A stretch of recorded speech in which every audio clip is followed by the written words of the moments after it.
Good morning, good afternoon in some places. Welcome to training session 2 here at Crossroads Training Center, the city of Prattville, Alabama. Dr. Tabitha on this morning, and I am just happy to be in your presence. Welcome to them that have joined us either by YouTube or Facebook or both. Welcome on this morning. Welcome into our training session. I'm grateful because training session 1 was really good. It really and truly was. Danielle, she really did bring the word about the authority, kingdom authority. And you know, it's mandated that we that are kingdom, we have authority as the citizens of the kingdom. Not just having it is one thing, but using it, enforcing it, is what brings about the change. Not only in us, it brings about change for others also. And I'm going to talk this morning. I'm not flipping the script a little bit, but I got to give you what it gave me. I'm talking to you. You see it on the board behind me. And I'm going to deal with forgiveness and missed opportunities on this morning.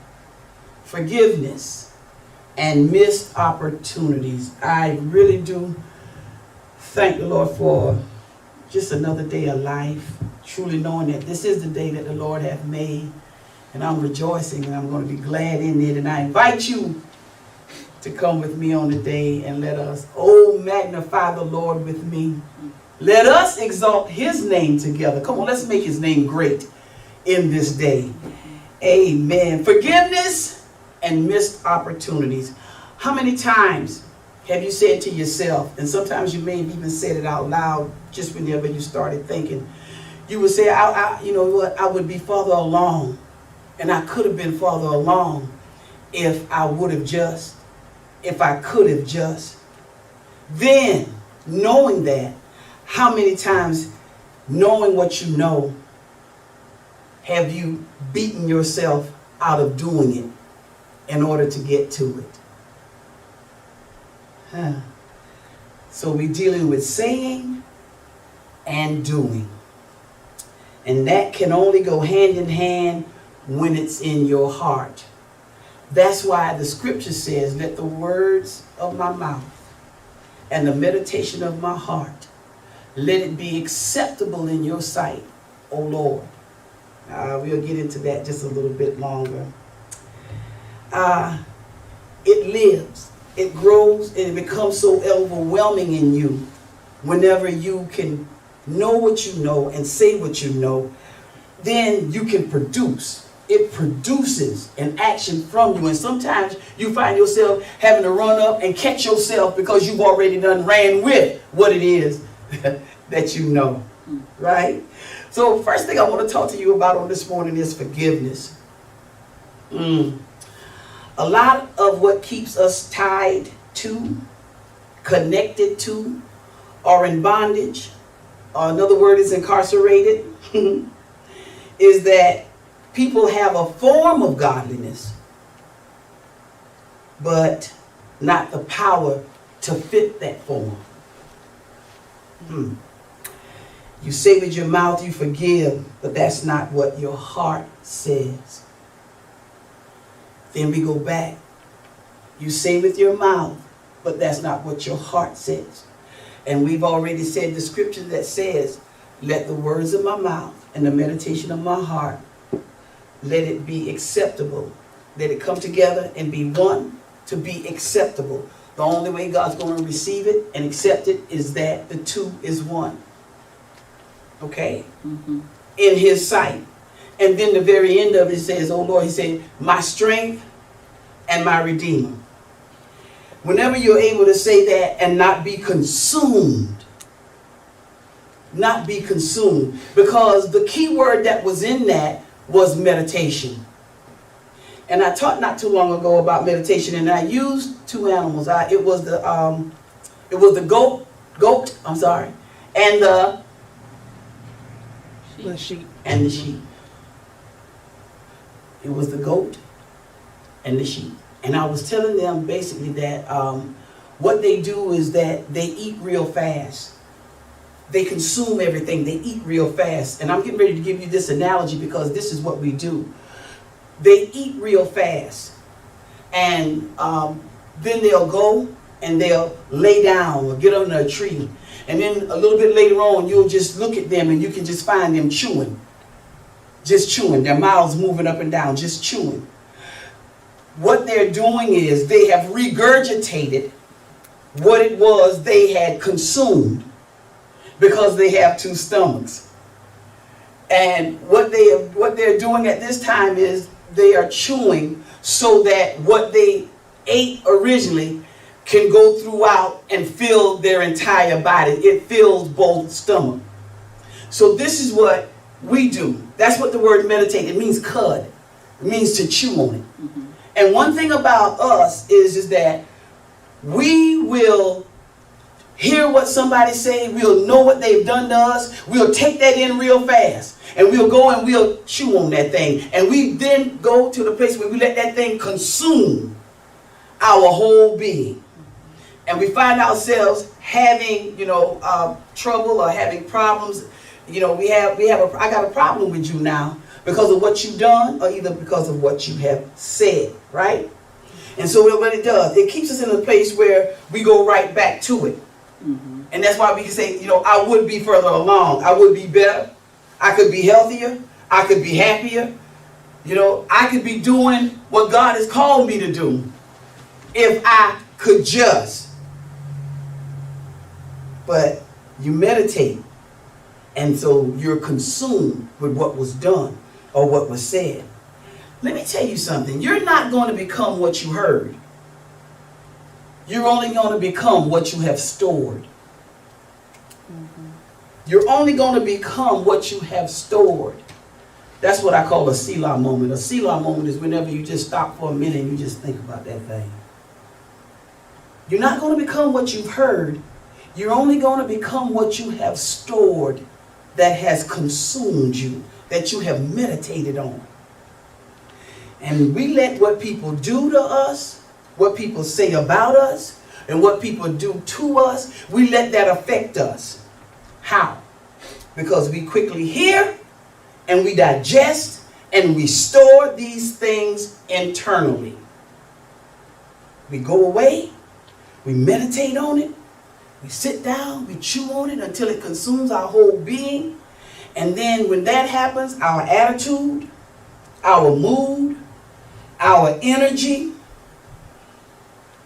and we can find out that all of that changes. And what the proof is especially whenever you see that person that did that or that said that. When you see them, then you have to listen to what comes out of you towards them. It's not what's in your heart. See, you can't experience the strength of God and His redemptive power if you allow what's in you to remain, if you can't forgive. Mm-hmm. You will never let the words of my mouth and the meditation of my heart be acceptable in thy sight, O Lord, my strength and my Redeemer. You can never experience the strength of God's redemptive power to bring you up out of if what you say is not what's in your heart. And we're perfect. We got that down to a science. We can say what's right, but not have what's right in our hearts. We find out that we do that quite often, right? But in order to be delivered from the situation, you'll be able to be delivered from the situation. Listen at me real good, because I'm getting ready to give you a flip on forgiveness like never before, okay? I said you'll never be able to be delivered from the situation. I did not say the person that did it or the person that said it. What you have to forgive is what was said or what was done. You have to forgive the act. Forgive the words. You have to forgive. And you do this by canceling out the spirit of the action and the words. You got to cancel out the spirit. Amen. Then you will be able to restore the person. Somebody better say something. All right. See, we were taught that forgiveness was when you're able to restore a person back to the place that they were before they even did or said what they've done to you. And that's why so many of us have lived a lie about forgiveness. That's why people can still yet say, you know, I can forgive them, but I'll feed them with a long-handled spoon. Well, I'll deal with that. And then they also say, you know what, I can forgive them, you know, I'll forgive, but I won't forget. Well, then, you know, we've always said, well, you haven't forgiven. You haven't forgiven. You have not forgiven. Remember what Christ said. He said, Father, forgive them, for they know not what they do. Somebody better say it. Do. What they do. Forgive their actions. That's the only way I'm still able to be forgiven. You have to forgive the spirit of the action or what was said, people. Focus on the action. Focus on the saying. The action that is coming from a people that don't know. That don't know. That's why they were able to be forgiven. That's why you're able to be forgiven. That's why I'm able to be forgiven. You might say, they know what they're doing. They know what they're doing. No, they understand that what they're doing, they can see what it's going to yield, what it's going to produce. But see, they don't know the spirit which used them. But ye that are kingdom, we have to be able to cancel out the spirit of the action or the words, and then we have no problem with the person. All right, now. It's all right. I know I got that from God. See, if forgiveness is administered properly, then our success and forward movement is inevitable. Why? Because you have nothing to hold you back. You have nothing to hold you down. You have nothing to keep you in a place. And as you progress in life, you will progress in your purpose.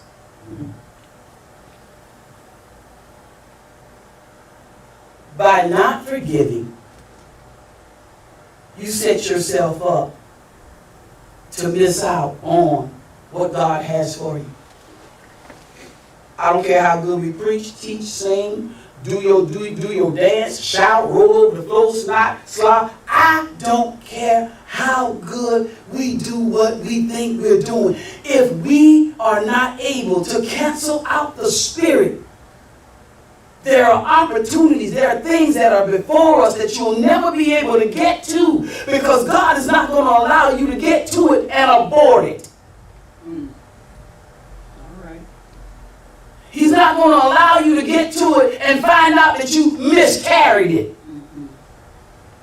He's not going to allow you to get to it and to find out that you don't know what it is and what it is you're supposed to do with it. You don't know how to receive it. None of us want to miss the opportunities that God has for us to be great. None of us want to miss the opportunities that God has for us to fulfill our purpose. None of us want to miss none of the opportunities that God has placed before us to fulfill our destiny.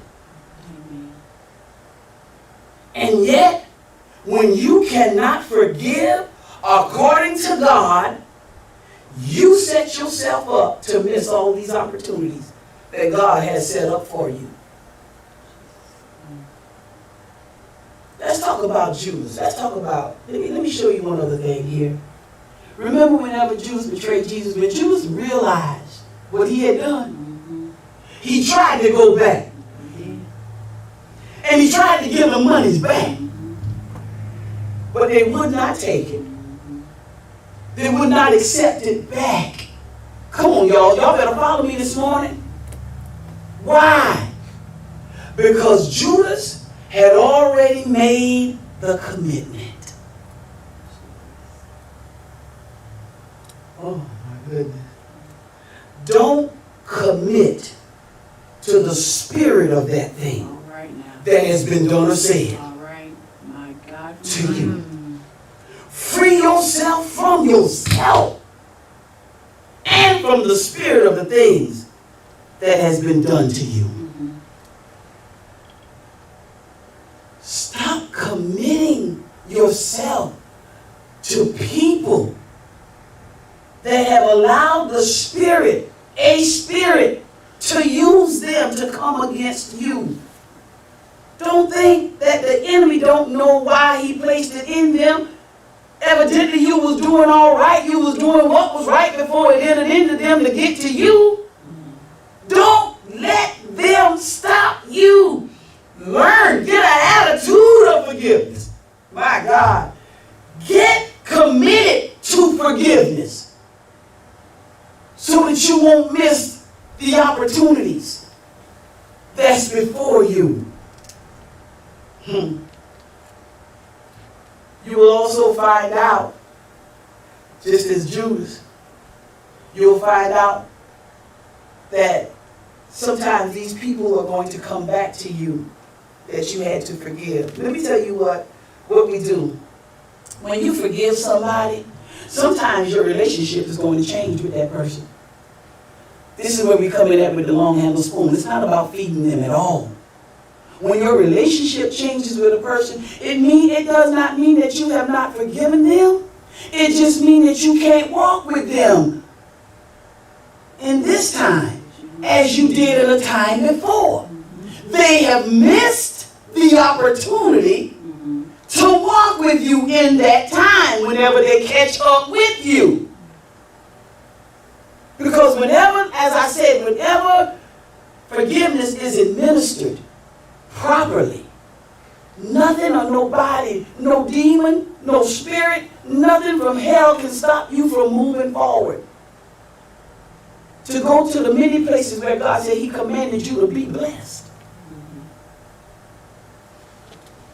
But so many of us are getting, like he said, the rain that fell on the just.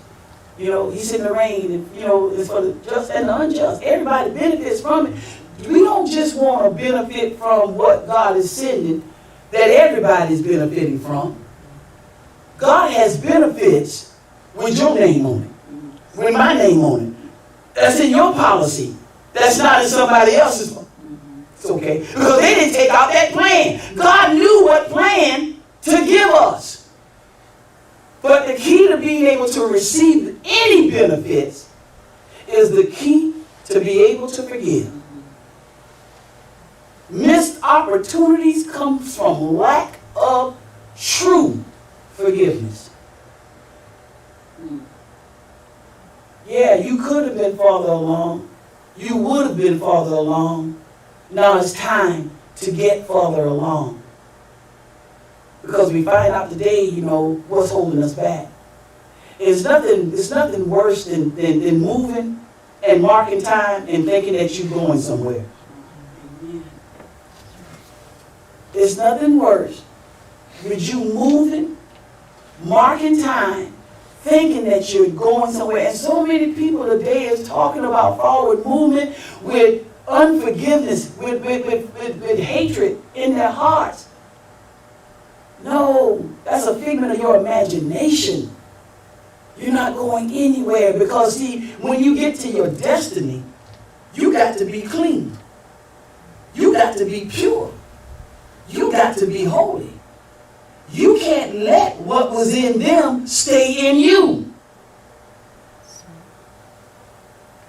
When I say you, I'm not talking about you personally, because when I point that way, I got three of them right back at me. But I'm grateful on this morning. I'm grateful. Commit yourself to a lifestyle of forgiving.